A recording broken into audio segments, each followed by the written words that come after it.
So the theory is hopefully clear. Let's now unpivot our data in practice.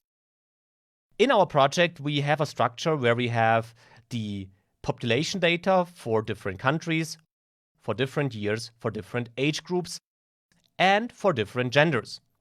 The goal now is to have a gender column and the corresponding population count then for the respective gender.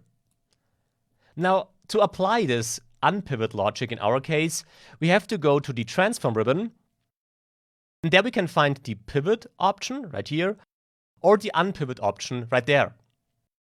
Pivoting obviously only works if we have at least one selected column. Therefore, if we, for example, select the population male column here, we now have all these options available. If we click it in the right part, we get three options: unpivot columns, unpivot other columns, or unpivot only selected columns. The interesting thing is that the first option, unpivot column, and the last one, unpivot only selected columns, well, basically brings us the same results. I selected the population male column, and if I would unpivot this column now, you see we get an attribute, population male, the initial column name, and a value behind that. Now, this structure is of course not really helpful because we still have the population female here, so this is a completely confusing structure now. Therefore, we can either undo this by undoing the step, or we can just keep the two columns selected and press the pivot column option. If we do that, we can just confirm this because the values column is already selected here. So with this, we are back in the initial state actually. The problem here, though, is that our order for the country changed now. Therefore, I'll just undo the pivot step and also the unpivoted step.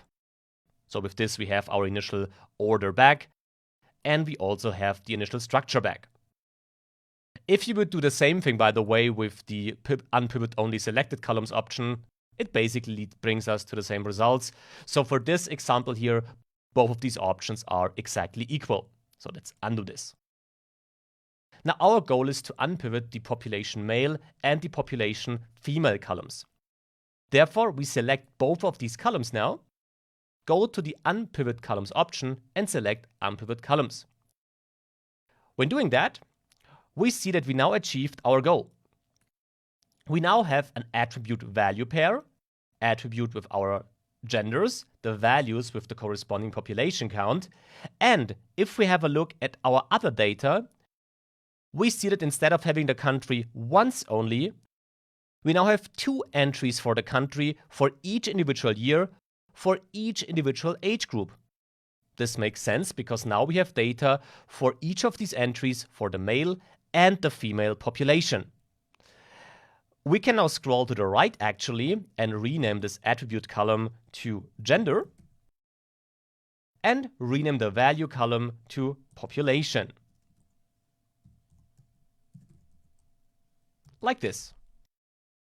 With that, we improve the structure of our table again. The focus, as always, is to have a well-prepared data set, which can be loaded into the data set easily, and then also be easily used for our analysis and for our visualization. And therefore, this was another important step regarding this goal.